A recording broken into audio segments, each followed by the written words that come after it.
देश की गरीबी खत्म करने के लिए सरकार अनलिमिटेड पैसे क्यों नहीं छापती है, जिससे देश की गरीबी भी खत्म हो जाए और सब लोग अमीर भी हो जाएं। आखिर इन कागज के टुकड़े यानी इन नोट्स को हम इतनी वैल्यू क्यों देते हैं?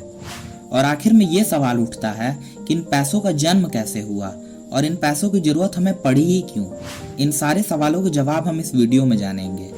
सबसे पहले हमें जानना होगा कि इन्फ्लेशन यानी कि महंगाई बढ़ती क्यों है। महंगाई बढ़ने का कारण क्या है, इसको हमें एक एग्जाम्पल से समझना पड़ेगा। जैसे कि अगर एक आदमी सेकंड हैंड कार बेच रहा है और उस कार को खरीदने के लिए आप उस आदमी के पास गए, तो वो आदमी आपको उस कार का प्राइस 1 लाख रुपए बताता है। तभी 2-4 लोग और वहां उस कार को खरीदने के लिए आ जाते हैं, तो वो जो कार का ओनर है वो कार का प्राइस बढ़ाकर 1.5 लाख रुपए कर देता है। अब जिसके पास 1.5 लाख रुपए होगा वो उस कार को खरीदेगा।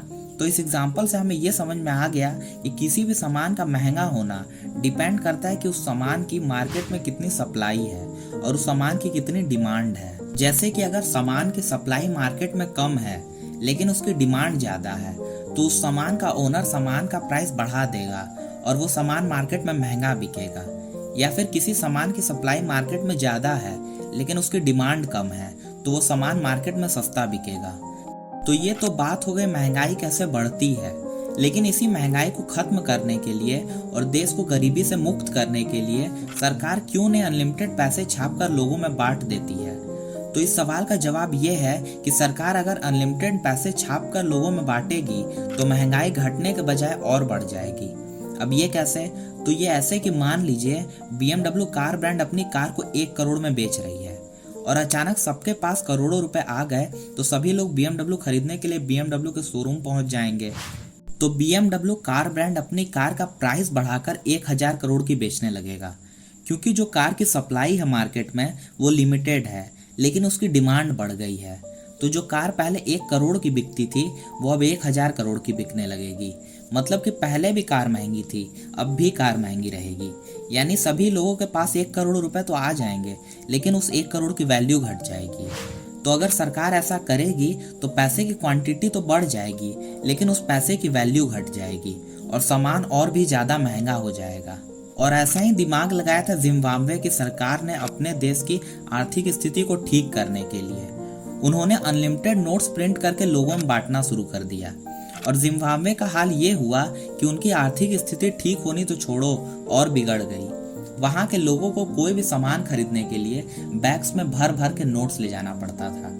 यही सब देखते हुए वहां की सरकार ने 100 ट्रिलियन जिम्बाब्वे डॉलर्स के नोट को निकाल दिया, जिससे कि लोगों को इतने सारे नोट्स कैरी करके सामान लेने ना जाना पड़े।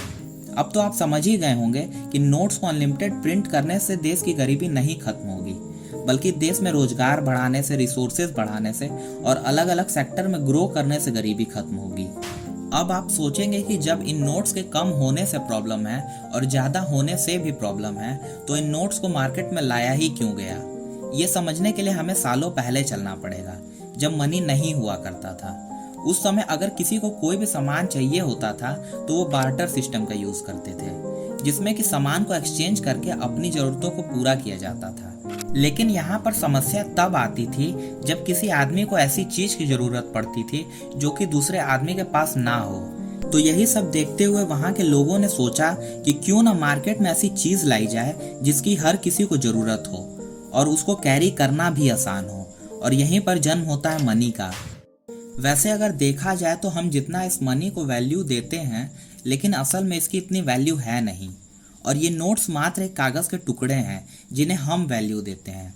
और मनी में वैल्यू इसलिए आती है क्योंकि हम सबको इस पर विश्वास है, पूरी दुनिया को इस पर विश्वास है कि अगर हम चाहें तो पैसे देकर हम कुछ भी खरीद सकते हैं। तो दोस्तों, ये थी मनी से जुड़ी कुछ रोचक बातें। अगर वीडियो पसंद आया हो तो लाइक, शेयर और सब्सक्राइब कर दें।